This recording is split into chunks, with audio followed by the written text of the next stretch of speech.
Hello, Professor Valerie again. I am giving this video as an intro to an activity that's called a workshop. So a workshop is a little bit like a peer review, but it's done for creative works. And workshop existed before peer review, so creative writers hang on to the name because we kind of invented it. So workshop is essentially a peer review. If you don't know which group you're in, go to communications and groups and make sure that you're under whatever workshop we're doing. If we're doing it for creative nonfiction, then click on that. And if you didn't sign up for a group, the system will automatically sign you up. But if it's already Wednesday, you probably are already signed up for something, so you should get started on the workshop. So what is the workshop? Well, once you're assigned to a group, you want to go and find the essays by the group members, the essays, stories, or poetry by the group members in your group, and you're going to read and put comments on them, and then you're going to write a review, and then you're going to engage in a discussion. So that's actually 3 steps. So how do we do this? Unfortunately, because the Folio platform is not as good about collaborations and giving feedback in writing as Google, we're going to use Google for this particular assignment. So I'm going to assume that you're looking at this as creative nonfiction, since this is the first workshop that we're going to have. And in the creative nonfiction module, you have a link to the assignment. So I am going to go there so that you can see what the assignment looks like. And here should be all the information that you need. I know that there's a lot of writing in here, but it will pay off if you read all of the instructions. But here's what we're going to do. The first thing you want to do is to make sure that your group members have access to your essay. So I have a link in the assignment that takes you to the Share Google folder. Now, occasionally, recently, Google has kicked out people who try to go from Folio to Google because for some reason that I don't understand, it decides to switch you from your Georgia Southern email account to your personal Gmail account. And unfortunately, I cannot share any of these folders with anyone outside of Georgia Southern. So for security purposes, I have to keep that feature on. And what that means is if you get a message from Google that says you do not have permission to enter, don't immediately email me, but look at the bottom of, unfortunately I don't have the message to show you here, but look at the message carefully and it should show you an option for switching your email account, and it will also tell you which email account it thinks you're signed in as. Right. So assuming you've done all that and you were able to enter. So the first thing you want to do is go to the workshop folder for that particular assignment, which is creative nonfiction is the first one. And as you can see, it's empty right now because nobody has posted their papers yet. So I'm going to post mine so I can go through that step as well. And I'm going to do a file upload from my computer. And I'm just going to choose something that I've written. And there it is. As you can see, it automatically converted it already to a Google Doc file. So now I have shared it. Now, you'll notice that I haven't used the formatting that you're supposed to be using. That's because I just did it from my computer, but in case you forget, go ahead and just rename the file. And what I would like for you to say is CNF, so I know it's creative nonfiction, and then your first and last name so that your group members can find you. And, you know, if you want to leave the title there, great. If not, that's fine too. So we're going to do it like that. Okay. All right. So now I'm going to pretend that I am not Laura Valeri and I'm going to do a workshop for this particular essay. So as you can see, this one has already been formatted pretty much the same way that I want you to format yours. So you will have your first and last name. And if you were to submit this somewhere, you would want to have your full address and also your other contact information like your email and phone number, etc. So in this one, I'm not putting my email or phone number, but if you're uncomfortable sharing this information because this will be shared with the entire group, you don't have to put it in there, but just know that when you submit something to a journal, you are supposed to have that, right? Unless I tell you otherwise. And also notice how the title has to be centered. There should actually be a few more spaces here. From here to here, there should be about 4 spaces or so. And you do not underline it, you do not put it in quotation marks, but you do use the capitalization rules, which is to capitalize the first the first letter of every word except for things like prepositions and things like that, and articles. Okay, so this is the essay, and if you are in a workshop and this is an essay from somebody in your workshop group, what you'll want to do is you'll start commenting on this. So here are some things. Since you're going to share this same document, you're going to put all of your comments here, and then your group members are also going to put comments in the same document. Please don't do something like this where you're highlighting the whole thing and then putting a comment that maybe has to do with a paragraph or maybe only has to do with one little part of this, because what happens is if I do a couple of these, right, and comment, and then, you know, do another one like this, great job here, I really love this scene, but could you make it clear that X was not the doctor, the way you phrase it, blah, blah, blah, right? So some comments to that effect. So what happens is when you're done, right, I am a different workshop member now, and I open the document, and, you know, it looks fine until all your comments show up, and all of a sudden we have all this huge, you know, highlighting stuff, and if I want to put another comment, I can do something like this, but it becomes really hard for the author later trying to figure out where are my comments. You see, there's no distinction between the first comment and the second comment. It all blends into this whole space. So how do we resolve that? We resolve that by being very stingy with the amount of stuff that we highlight, okay? So even if you want to make a comment about this whole paragraph over here, why not just maybe highlight the last sentence over here, okay? And then type in your comment so that when you're done, the author will still get your comment, but you've only really highlighted a small area, and if somebody else wants to add on it, it doesn't get quite so crowded. So it should be about 3 to 4 people per, actually, yeah, about 4 to 5 people per workshop, but meaning that since you won't workshop your own essay, that's only about 3 or 4 people who will be putting comments into this one essay. So what kind of comments do I want you to put in there? Okay, so don't correct grammar and syntax because I hate to say this, 2 reasons. The first is if you focus too much on punctuation and typos and things like that, you know, it's a first draft. It's possible that the writer may decide to scrap an entire paragraph when they're done with the revision because the first paragraph wasn't working.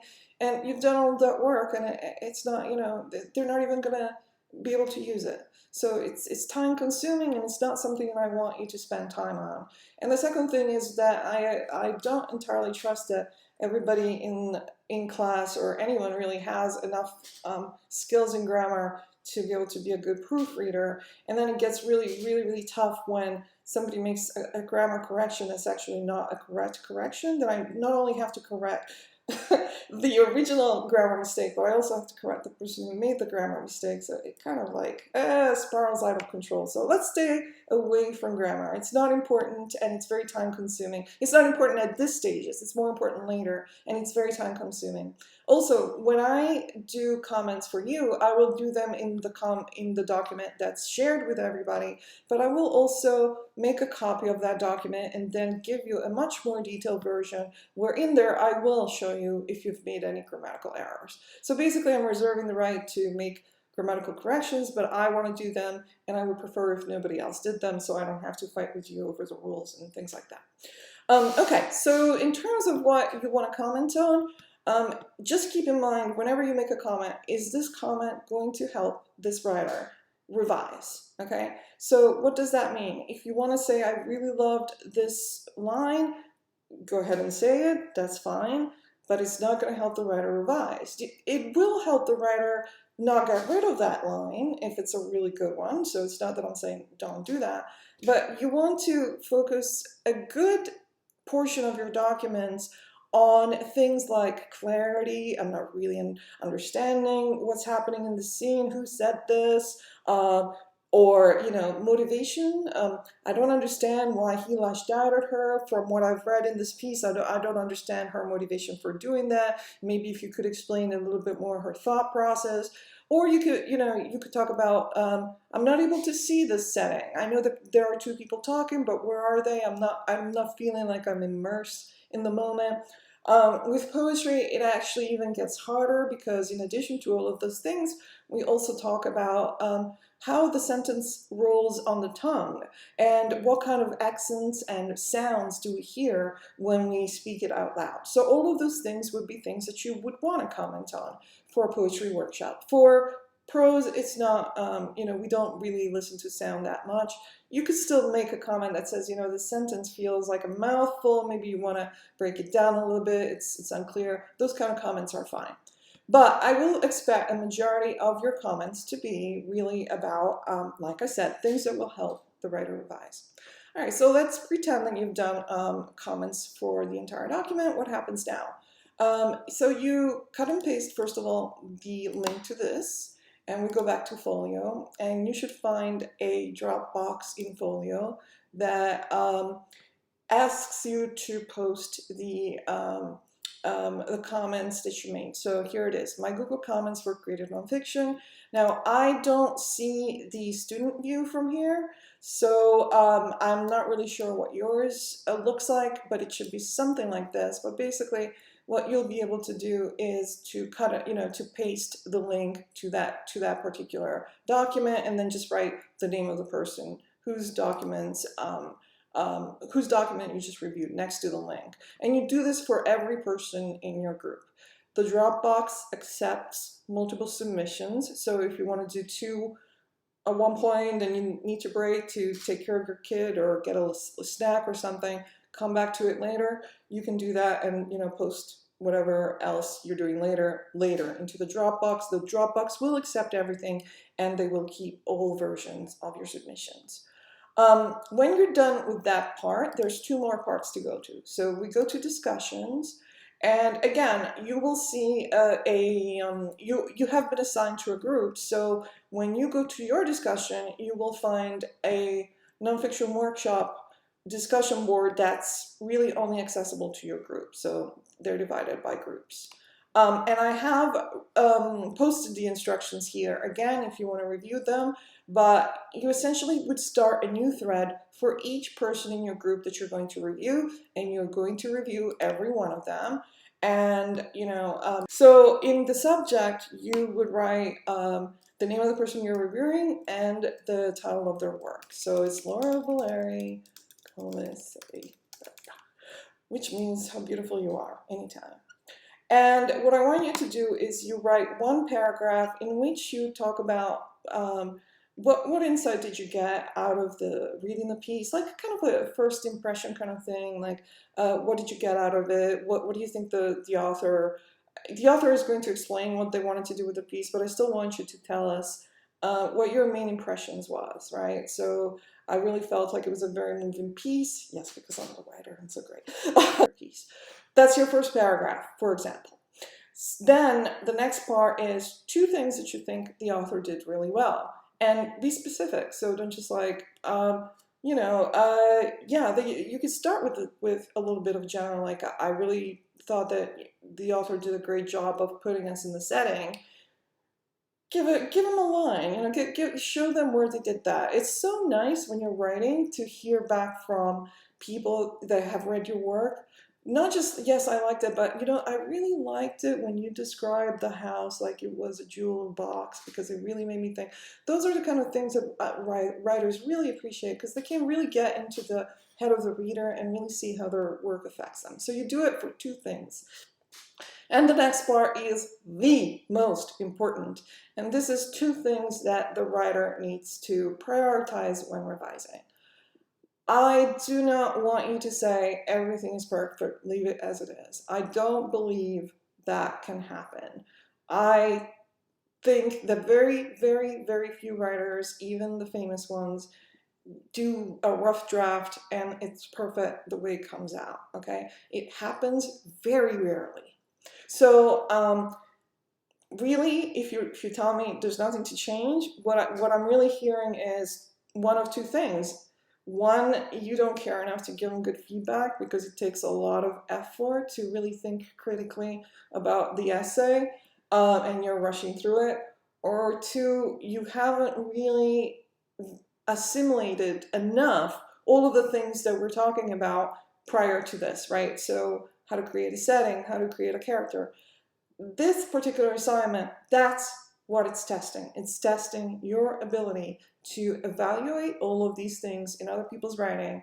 And it's important to do it for people who are at your level of writing, because it's different. When professionals have done it, by the time you get that essay, they've already gone through several revisions. Editors have seen it. Editors have gone through it. No, we want to do it at the raw level. You want to really recreate that entire process of, here's my idea, it's down on paper, and then how you need to adjust it so that what you want the reader to get is what the reader actually reads, okay? So those two things that you want to comment on, don't comment on grammar, don't comment on typos, do comment on things like structure, inconsistencies, maybe the insight at the end was a little weak, it didn't really come across, or it was a little contradictory. Those are the kind of comments that you want to give. When you're done writing your review and you post your review, I'm going to cancel this one, so maybe you want to give it a few hours or even a day, but eventually find your way back to this discussion, and you have to do some responses. It's not a discussion unless you read other people's posts and unless you respond to other people's posts. So you can respond to one review that was done about your essay, but what I really want to see is for you to respond to two reviews that were done about other people's essays in your group. So if you thought that Come Se Bella was a little bit too sentimental, but somebody says, I didn't think it was sentimental, I just thought it was confusing because A, B, and C. Well, then you should respond to that and say, oh, I understood A, B, and C because this, and that, but I see what you mean, because maybe, engage in the discussion so that the author is not just getting a one-way kind of, this is the way it is and it's written in stone, but it's actually hearing how people who read their work are actually responding and interacting and engaging with it. Because when they go to revise, they're really not obligated to take any of our suggestions or to change any of the things that we told them to change it. But what they will hopefully walk away with is to understand how other people read their work, to understand how the messages that they thought they were getting across might have somehow gotten mixed up in the process, okay? So that's why we need to have those responses. Make sure that they're at least 150 words. And somebody will have done this for you as well. So I hope that you will go through all of the comments that your group members have done for your work and keep them in mind as you think about your revision. So I hope that that was clear and not so intimidating. And I know it's a long video, but I wanted to make everything absolutely clear. That's workshop for you, at least an online version of it. And I always hear that students enjoy this process very much, and I hope that you will enjoy it as well. Thank you.